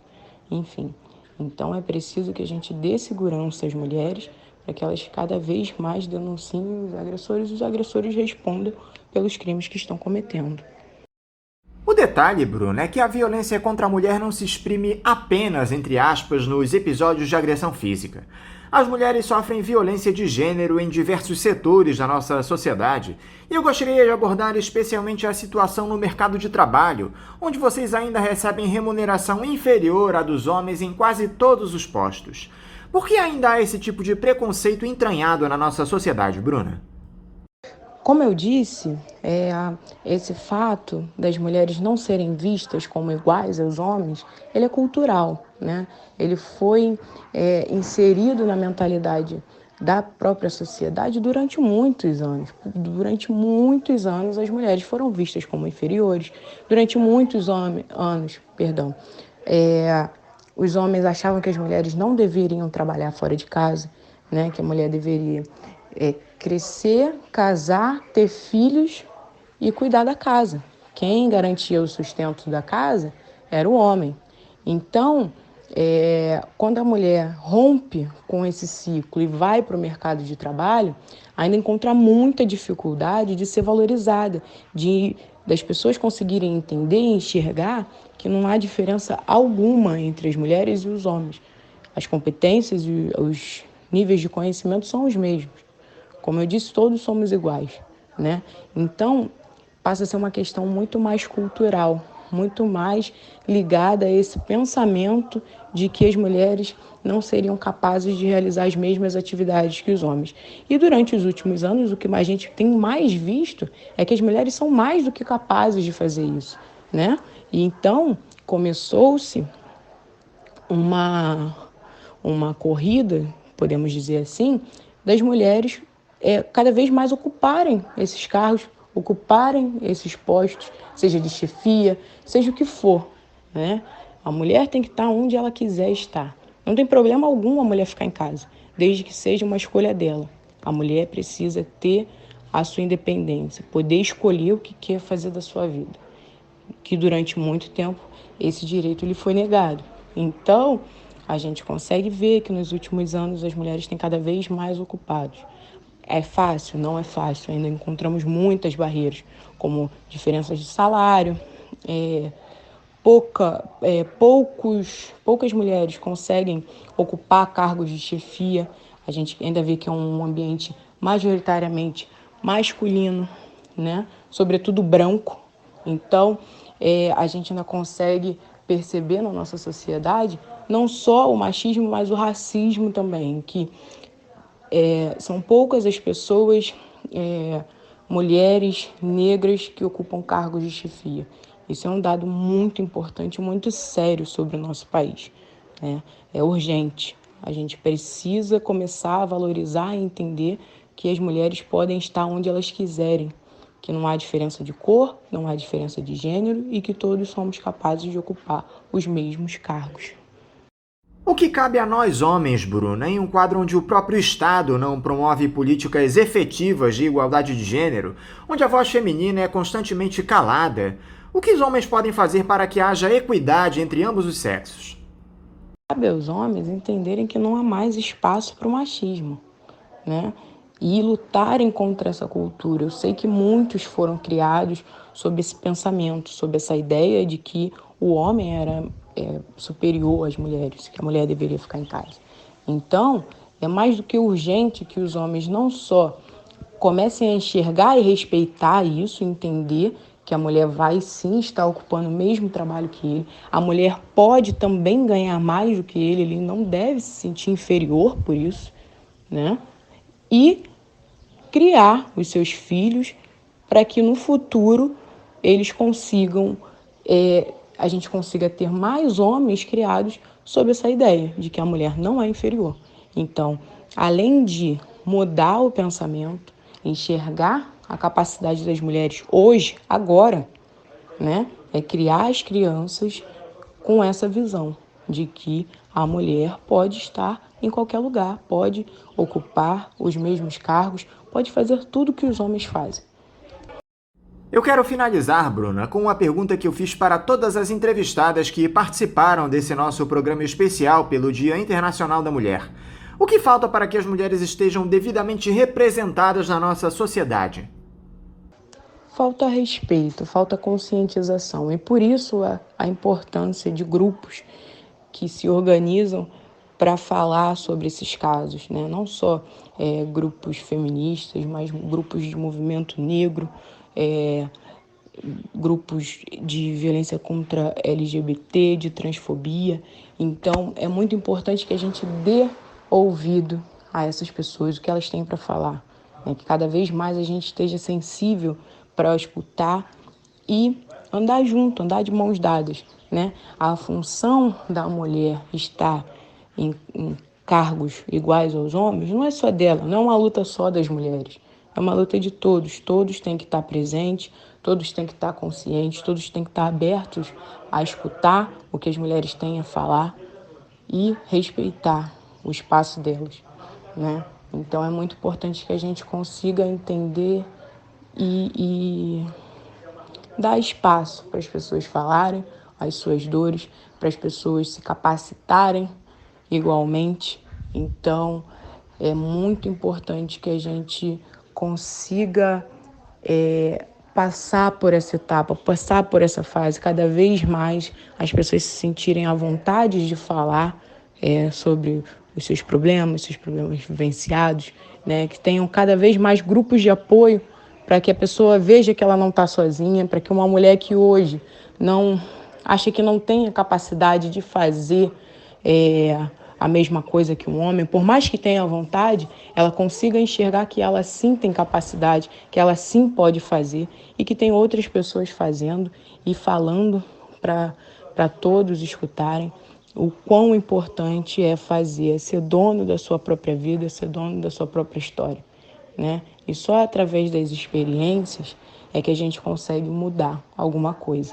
Então, por isso a importância da gente valorizar os grupos de apoio, né? Os grupos de luta, os grupos de movimentos sociais, que são pessoas que estão lutando para que a nossa sociedade mude e melhore. Bruna Sotero, muito obrigado por essa conversa conosco aqui no Faixa Livre. Nós esperamos que essa triste realidade se altere no nosso país, que esse preconceito seja de uma vez por todas extirpado da nossa sociedade. Eu quero desejar a você também uma ótima semana de trabalho e um forte abraço. Imagina, eu que agradeço em nome de toda a rede de observatórios, e é muito importante a gente estar cada vez mais ocupando esses lugares, né? E vamos continuar realizando estudos para a gente entender cada vez mais o que acontece e o que se passa na nossa sociedade. Obrigada. Conversamos aqui com a articuladora e pesquisadora da Rede de Observatórios da Segurança, Bruna Sotero. Como vocês, ouvintes, sabem, o Faixa Livre tem passado por um processo de transição nos últimos tempos que provocou algumas mudanças e também adaptações às novas tecnologias. Uma delas é justamente a adoção de uma chave Pix, essa nova modalidade de transferência de valores para os ouvintes que desejam contribuir com qualquer quantia para a manutenção do programa. Portanto, para você que já aderiu a essa nova tecnologia, a chave Pix da conta do Faixa Livre é o nosso e-mail, ouvinte@programafaixalivre.com.br. Repetindo, a nossa chave Pix é ouvinte@programafaixalivre.com.br. Para você que faz transferências da maneira tradicional, a nossa conta em nome da Associação de Funcionários do BNDES, a AFBNDES, no Banco Itaú, agência 1964, conta corrente de número 03004, dígito 1. Repetindo, a agência do Banco Itaú, 1964, conta corrente 03004, dígito 1. O CNPJ da AFBNDES para a realização de depósitos de quem não é cliente do referido banco é o 33984-550-0001-41. Repetindo, o CNPJ da AFBNDES é o 33984-550-0001-41. Lembrando que todos os recursos depositados nessa conta são destinados exclusivamente ao financiamento dos custos do Faixa Livre. Para quem não conseguir anotar as informações referentes à conta, elas estarão disponíveis no nosso site, o www.programafaixalivre.com.br, e nas nossas redes sociais, no Facebook, Twitter e Instagram. Então, repetindo mais uma vez, a nossa chave Pix é ouvinte@programafaixalivre.com.br e a conta corrente da AFBNDES do Banco Itaú, agência 1964, conta de número 03004, dígito 1.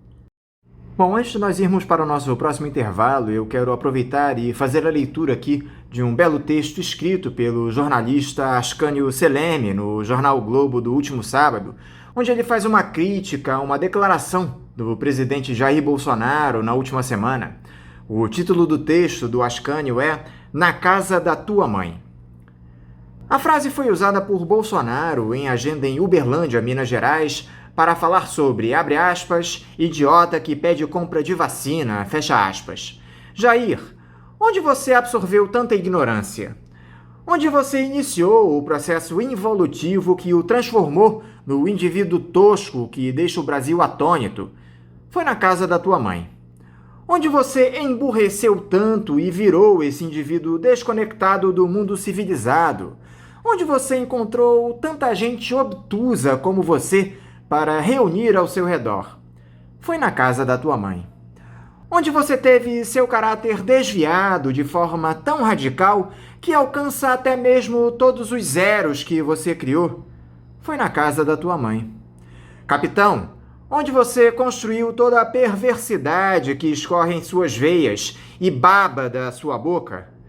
Onde você foi encontrar tanto ódio que se percebe claramente no seu olhar e na sua risada sádica? Foi na casa da tua mãe.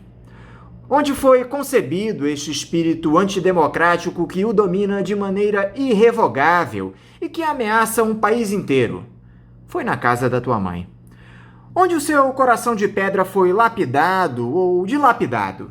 Onde foi que o endureceram de tal forma que a empatia não consegue penetrar? Foi na casa da tua mãe. Diga, onde talharam e invernizaram esta sua lustrosa cara de pau?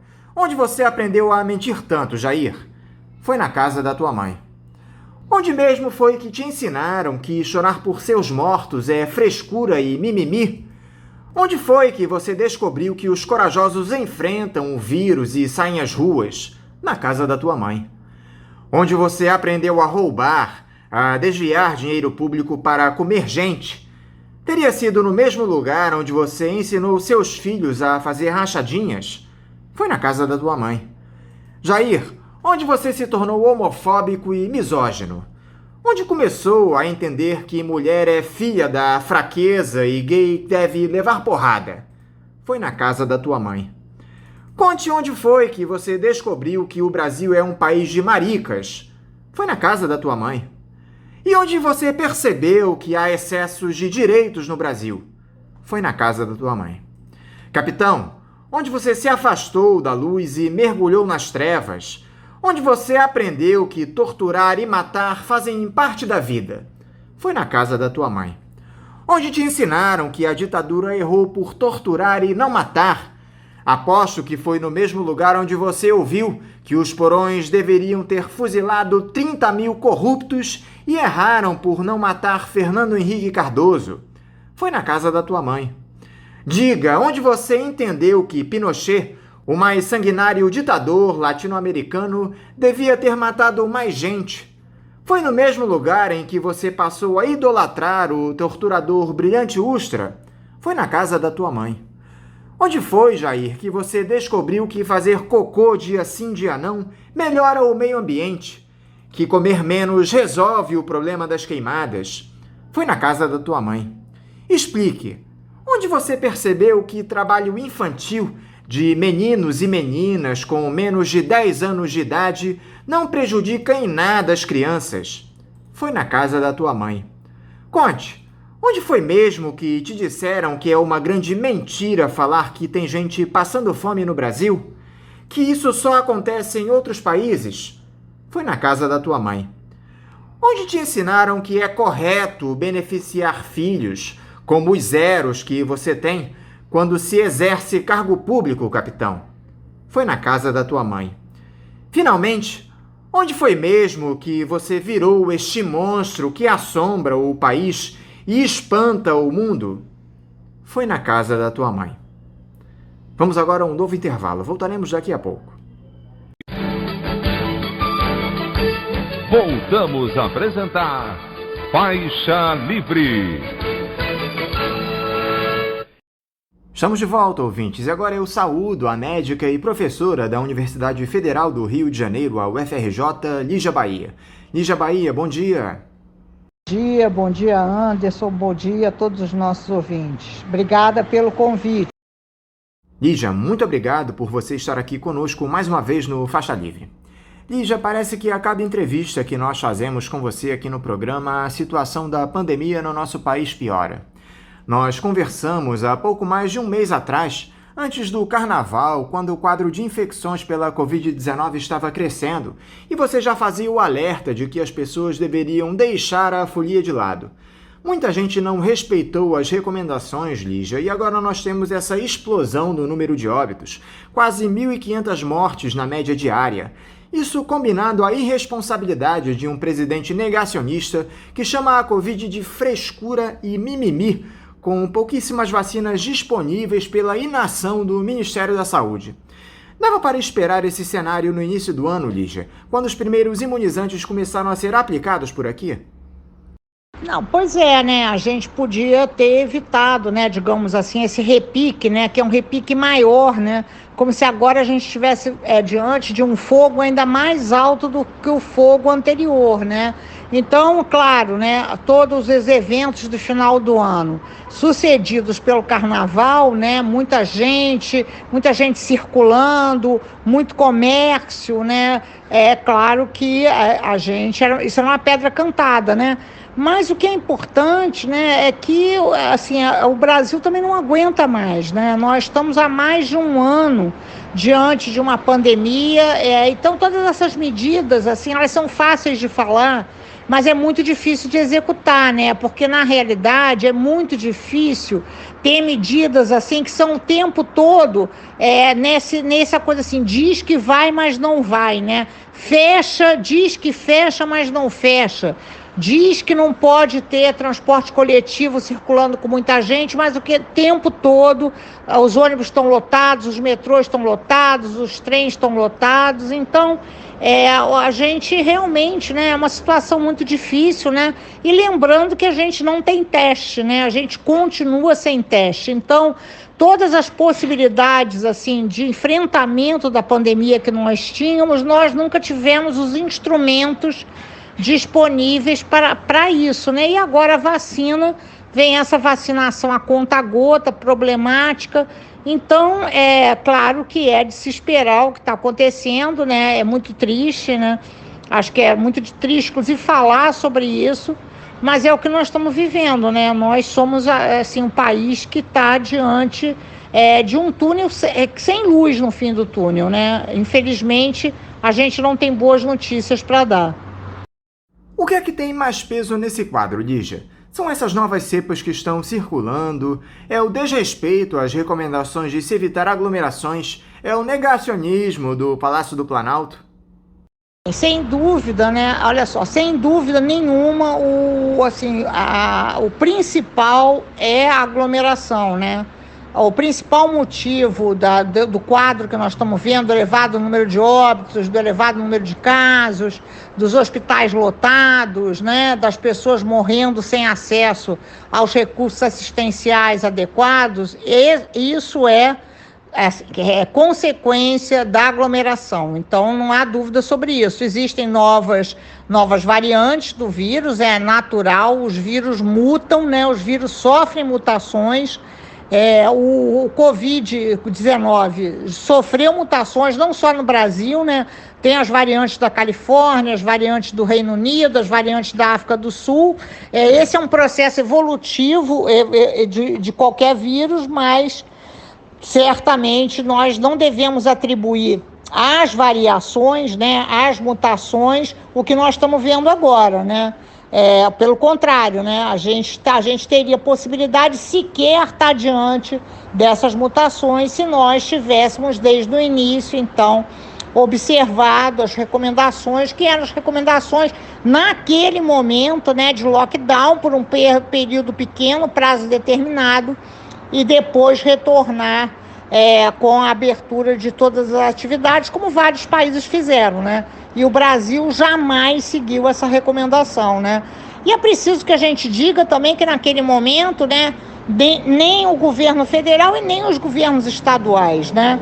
Foram pouquíssimas as cidades que realmente conseguiram fazer um bloqueio, né?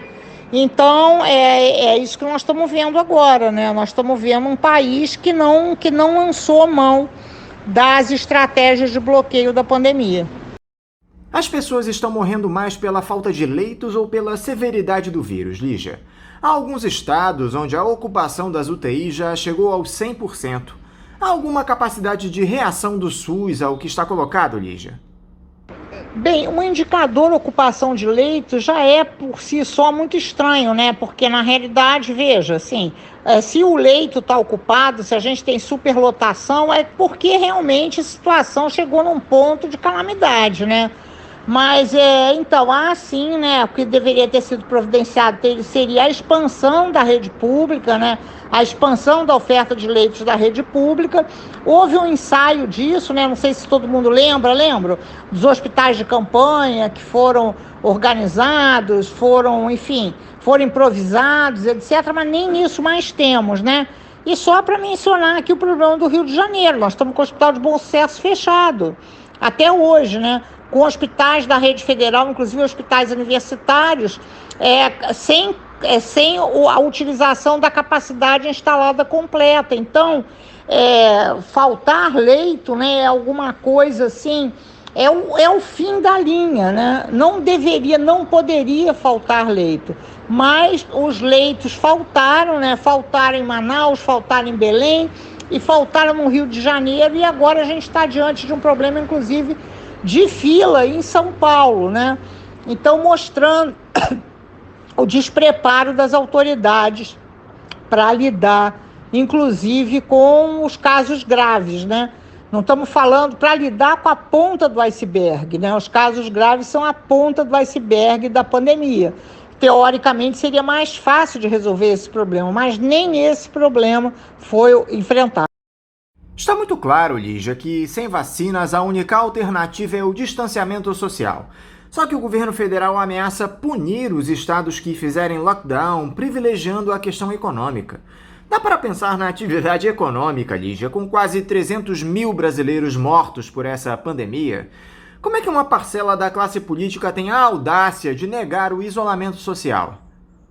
Bem, isso essa contraposição, né, entre saúde e economia é uma marca, né, da resposta brasileira à pandemia, né, um país que contrapõe saúde à economia, como se a economia independesse dos seres humanos, né, ela fosse alguma coisa da ordem, assim, da natureza, né. Esse, claro, é um problema seríssimo, grave, muito grave. O que é lamentável, né? Porque nós temos uma classe empresarial, é preciso dizer isso com toda clareza, né? Uma classe empresarial completamente insensível ao sofrimento da população, né? Então, tudo bem, abra-se, né? Abra-se. O setor hoteleiro é a favor da abertura, os supermercados, os shoppings, todos são a favor da abertura. Não há essa divisão do empresariado, né?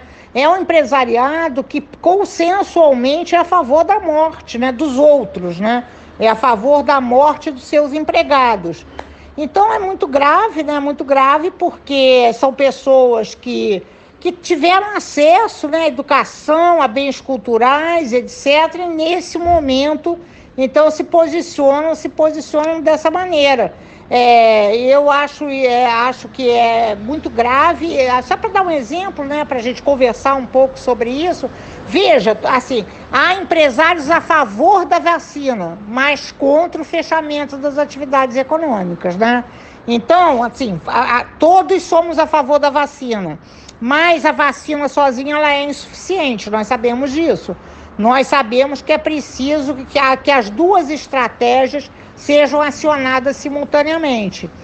Então, é isso que temos, né? Nós temos eu acho, as associações empresariais, os fóruns empresariais são estruturas muito, muito arcaicas, né? Arcaicas no sentido literal do termo, né? De considerar que os trabalhadores são coisas, né? Que podem ser substituídas a qualquer momento. E quais são as suas expectativas para os próximos meses, Lígia? Eu já ouvi uma previsão do cientista Miguel Nicoleles de que nós teremos o mês de março mais triste da nossa história e de que chegaremos a 500 mil de mortes até o fim do ano. É possível esse cenário, na sua opinião? Infelizmente esse não só o cenário, mas é a tendência, né? Isso já tá delineado, né? Um cenário é alguma coisa que a gente ainda pode ter alguma intervenção para modificá-lo, né? Não, essa é uma tendência que está aí, né? a gente tem esse aumento do número de casos em março, né, de casos e óbitos, que é muito realmente um pesadelo, né, porque está todo mundo exausto, né, a população exausta, os trabalhadores da saúde exaustos, um nível de estresse, né, inimaginável para todo mundo, né, especialmente para as famílias que perderam, né, seus entes queridos, né, e então, sim, né, a previsão é essa, né, infelizmente também é uma péssima notícia, significa que a gente tem que ter muito cuidado, né, sempre quando a gente fala isso, né, parece assim, não, mas como assim ter cuidado? Não, por favor, né, tenham cuidado, né, tentem de todas as maneiras observar essas normas, né, as sugestões que a ciência vem oferecendo, porque a transmissão é muito elevada, né? As taxas de transmissão são muito elevadas. E a história que tem algum tipo de imunidade populacional, imunidade coletiva, etc., ninguém sabe direito ainda, né? Então, a gente vai demorar, né? A gente vai demorar para saber isso. Então, é momento, né, de prolongar todas o que a gente tem feito, né? Isolamento social, ficar em casa, tentar de todas as maneiras poupar, inclusive, né? O restante porque as pessoas também ficam em casa e pedem pizza, né? Aí tudo bem, é fácil ficar em casa, mas o entregador da pizza está se arriscando, né? As pessoas ficam em casa, mas tem alguém, assim, o porteiro anda no transporte lotado. Então, enfim, tudo isso que acontece no Brasil é um pouco assim, né? Preserva desigualdades, né? Intensifica desigualdades. E é um pouco isso também que tanto nos angustia, né? Que país é esse que vai sair da pandemia, né? Um país no qual as escolas estão fechadas há mais de um ano, né? No qual os professores querem se defender, né, legitimamente, mas também, imagina isso, né? Com os pais que trabalham, né? Tem a caixa do supermercado que trabalha e o filho não vai para a escola. Essa caixa do supermercado é a pessoa que atende o professor da escola do ensino fundamental, né? Então, ela pode trabalhar, mas o professor não pode. Então, tudo isso, né, eu diria assim, nós estamos vivendo tensões políticas muito dramáticas, né, na sociedade brasileira, com ódio, né? As pessoas ficam com ódio quando a gente diz assim, não, fica em casa, usa máscara. Bom, mas fica em casa, usa máscara como assim, né? Se na realidade as pessoas entregam comida para ter o jantar, né? Passam o dia inteiro entregando comida. Então, eu acho que assim, é a hora também da gente reconhecer que está sendo impossível, né? Está sendo impossível. Essa não é uma responsabilidade da população brasileira. Teria que ter tido muito auxílio emergencial, muito apoio, né? Muito teste, muita possibilidade das pessoas se isolarem em hotéis, etc., né? Hotéis perto de casa, para que a gente tivesse sucesso na resposta à pandemia. Nada disso ocorreu. Você acha que se o ministro fosse outro, Lígia, nós poderíamos ter um cenário diferente no nosso país? Eu pergunto isso porque está muito evidente que a virtude que fez com que o general Eduardo Pazuello fosse nomeado ao cargo, a tal da experiência em logística, é uma enorme falácia. Qual é a falta que um especialista em saúde faz em um momento como esse, Lígia? Eu penso assim que, claro, né, o Ministério da Saúde é o órgão estratégico, né, para o enfrentamento da pandemia. Tem sido assim em todos os países, né? Sempre uma autoridade da saúde pública, do Ministério da Saúde, faz uma coletiva diária com a imprensa. Então isso faz muita falta para a gente, né? Que deu o ministro da Saúde, né? Na realidade, a ocupação militar do Ministério da Saúde, ela tem um propósito, né? Que é sumir com o Ministério da Saúde do mapa. Repara que o Ministério da Saúde não existe, né? Então, todo mundo se refere ou ao Bolsonaro ou à ciência. E não há lugar, então, para o órgão que é o órgão técnico, né? O órgão mais burocrático, né? Do qual emanam normas, do qual, inclusive, a mídia poderia ter uma interlocução, poderia, inclusive, discordar das medidas, só que não há medidas. Então, o que a gente tem é um não Ministério da Saúde. E sumir com o Ministério da Saúde no meio de uma pandemia, eu acho que é importante que todo mundo compreenda isso. É uma arquitetura institucional muito sofisticada, né? Muito bem urdida. Foi um golpe de mestre ter sumido com o Ministério da Saúde, e não é à toa, então, que nós temos essa ocupação militar no órgão, que seria o órgão, assim, o pulmão, né? O pulmão para a resposta brasileira à Covid. No ano passado, Lígia, o Jair Bolsonaro disse que não tinha de ir atrás de imunizantes, que as farmacêuticas que teriam de procurar o grande mercado que é o Brasil. Agora ele chama de idiota quem pede vacinas e afirma que não há mais doses para comprar. O que falta para esse senhor ser imediatamente retirado do cargo de presidente e encaminhado a um julgamento por crime contra a saúde pública, Lígia? Nós, assim, temos demonstrado, né, com pesquisas, com notas técnicas, etc., a omissão, né, e os erros de condução nesse processo, inclusive a omissão e os erros na aquisição de vacinas, nos contratos, etc. Então, a gente tem um material, né, bastante rico sobre isso. A gente consegue reunir evidências que houve, então, descaso, né, no planejamento inadequado, enfim, negociações incorretas, né? E o Brasil também se posicionou de maneira muito inadequada nos próprios organismos internacionais, né? Nos órgãos multilaterais. Então, o Brasil, por exemplo, não se alinhou com a África do Sul e com a Índia na Organização Mundial do Comércio, né? Se posicionou contrário à quebra das patentes, das vacinas. Então, realmente, né? Realmente, toda essa condução, esse processo de negociação de vacinas tem sido tem sido tocado de uma maneira completamente displicente, né? Como se nada houvesse. Certamente esse seria um motivo, né, de interpelação, né, de como um presidente da República pode ser presidente da República, um presidente que se comprometeu com a Constituição, né, de 1988, e é um presidente contra a vida, né, contra o direito das pessoas viverem mais e melhor. Enfim, acho que o presidente continua debochando o tempo todo, mas, de toda maneira, também me parece que não adianta mais a gente, o tempo todo, falar sobre esse presidente, né? É isso que ele quer, né? Ele quer que a gente continue falando sobre ele. Eu acho que está na hora da gente se reunir, né?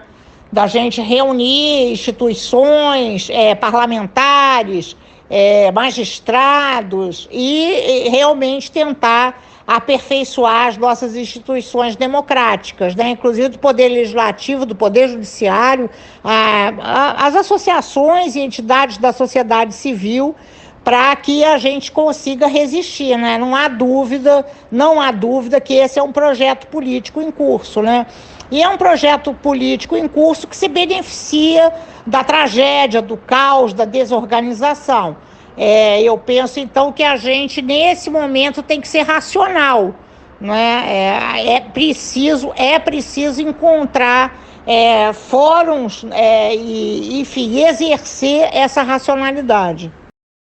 Eu não posso encerrar essa nossa entrevista, Lígia, sem homenagear você e todas as profissionais de saúde nesse que é o Dia Internacional da Mulher.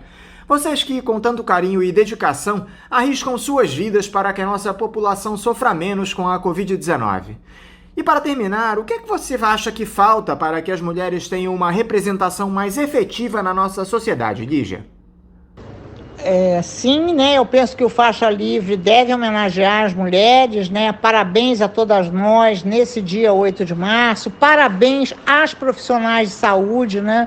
A maioria dos profissionais de saúde são profissionais mulheres de saúde. Então, a elas nós devemos muito, né? Pela sua coragem, pela sua dedicação, pelo seu despojamento, pela solidariedade, por estarem junto, né? Esse tamo junto se deve muito às mulheres, né? Essa cola social feminina que tem sido sempre muito importante no Brasil, e não há dúvida que nesse momento é ela, né? É esse feminino que permite que a gente mantenha a nossa ternura, né? Que a gente se mantenha humano, que a gente se mantenha emocionado. Então, sim, né? Vamos homenagear as mulheres e o Faixa Livre, eu acho que é um lugar muito bacana, muito bonito, né? E muito propício para essa homenagem. Lígia Bahia, muito obrigado por você estar aqui conosco nesse diálogo no programa. Eu quero te desejar uma ótima semana e deixar também o meu abraço. Eu é que agradeço muito o convite, né? Para mim é uma honra estar aqui de novo no Faixa Livre, especialmente no Dia das Mulheres. Muito obrigada. Espero que a gente converse mais, né? A gente precisa realmente ter mais diálogo o tempo todo, né? Nesse momento de muita tristeza, mas que também é um momento que a gente pode encontrar esperanças juntos. Obrigada e boa semana para todos. Conversamos aqui com a médica e professora da Universidade Federal do Rio de Janeiro, a UFRJ, Lígia Bahia. E vamos encerrando a edição de hoje do Faixa Livre, convidando todos vocês para amanhã, a partir das 8 da manhã, estarem novamente aqui, ligadinhos na Rádio Bandeirantes 1360 AM, para mais uma edição do nosso programa. Um abraço a todos vocês e até amanhã!